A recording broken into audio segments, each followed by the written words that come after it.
नमस्कार मित्रांनो, लग्नाची बेडी या आजच्या भागामध्ये आपण बघणार आहोत की सिंधू ही कॅम्पमधील मुलांना चेक करत असते। तेवढ्यात सावी ही विनायकचा हात धरून त्याला आईला भेटवण्यासाठी घेऊन येते आणि विनायकच्या पायाला लागल्यामुळे तो डायरेक्ट सिंधूच्या मिठीत येतो आणि आई असे बोलतो। तर सिंधू सुद्धा प्रेमाने त्याला जवळ घेते आणि तो स्पर्श तिच्या ओळखीचा असतो। तेव्हा सिंधूला आपल्या मुलाची म्हणजे अंकुशची आठवण होते आणि अपघातामध्ये असंच तिचा मुलगा गेलेला ती तिला आठवतात। त्यानंतर विनायक हा सॉरी बोलतो आणि मी चुकून तुम्हाला आई म्हटलो। तर सिंधू म्हणते की काही नाही बाळा। तर सावी म्हणते की अरे दादा, ही माझी आई आहे आणि तुझी तिची ओळख करून देते आणि आई हा विनायक माझा न्यू फ्रेंड। तर विनायकला बघून सिंधूला आनंद होतो। सिंधू विनायकला विचारते की बाळा, तुझ्या पायाला हे केव्हापासून झाले? तर विनायक सांगतो की लहानपणापासून। सिंधू विचारते की बाळा, तू कुठली कुठली औषधं याच्यावर घेतो? विनायक सांगतो की माझ्या बॅगमध्ये आहे, मी तुम्हाला दाखवू का? सिंधू म्हणते की नाही, नंतर दाखव। त्यानंतर सावी सांगते की आई, याला स्कूलमधील काही मुलं मारत होते म्हणून मी ब्रेव मुलीसारखं त्या मुलांना चांगलं हे मारामारी केली आणि विनूला त्यांच्यातून वाचवले। सिंधू म्हणते की बाळा, तू मारामारी केली चक्क? किती वेळेस सांगितलं की तुला मारामारी करू नको म्हणून? सावी म्हणते की अगं, ते मुलं विनूला मारत होते। तर विनायक म्हणत असतो की आओ, फक्त तिने माझी मदत केली आणि ती मुलं मला खरंच मारत होती। त्यानंतर सावी ही विनायकला म्हणते की विनू, तू काळजी करू नको, माझी आई डॉक्टर आहे, तुला नक्की बरं करेल। विनायक म्हणतो की डॉक्टर काकू, माझ्या शाळेच्या ह्या रेसमध्ये मला भाग घेता येईल का? सिंधू म्हणते की नक्की येईल, फक्त तुला प्रॅक्टिस करावी लागेल। विनू म्हणतो की अरे डॉक्टर काकू, आणि मला सगळं नक्की येईल ना? सिंधू म्हणते की हो, इच्छा असेल तेथे मार्क नक्की असतो। विनू म्हणतो की अहो डॉक्टर काकू, माझे बाबा आणि तुम्ही एकदम सेम बोलता। सिंधू विचारते की तुझ्या बाबांचे काय नाव आहे? तर विनायक त्या दोघींकडे बघतच असतो। तेवढ्यात सावी म्हणते की आई, त्याच्याबरोबर गप्पा काय करत बसली? त्याला बरं कर अगोदर, मला त्याच्याबरोबर खूप खेळायचे।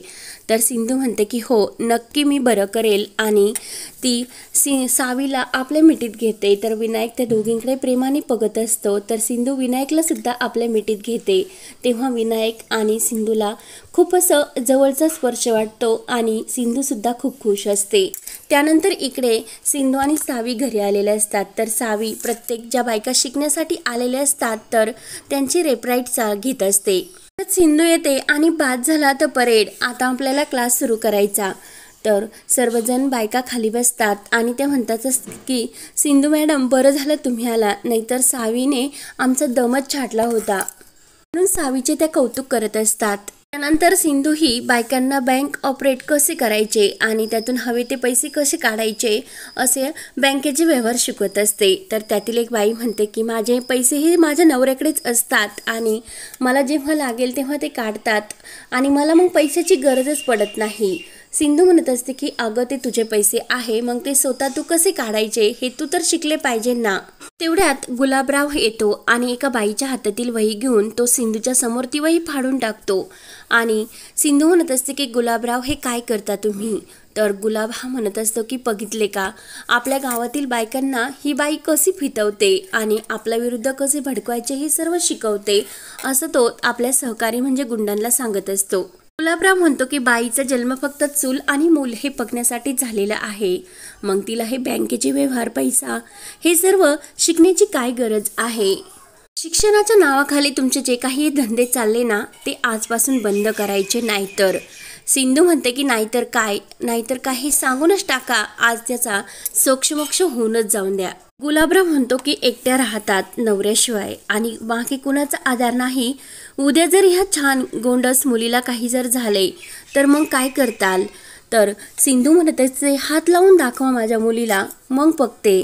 तर गुलाबराव म्हणतो की काय करतान? सिंधू म्हणते की माझ्या मुलीला हात तर लावून दाखवा, मी तुमचे नाही काळे धंदे बाहेर काढले ना।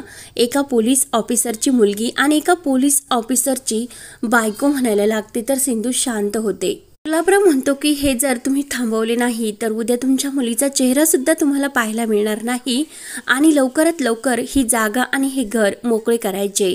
सिंधू म्हणत असते की मला माहिती आहे तुमचा या जागेवर आणि ह्या घरावर डोळा आहे, एक गोष्ट लक्षात ठेवा, जोपर्यंत मी जिवंत आहे ना तोपर्यंत ही माझी जागा आणि हे घर तुम्हाला मिळणार नाही.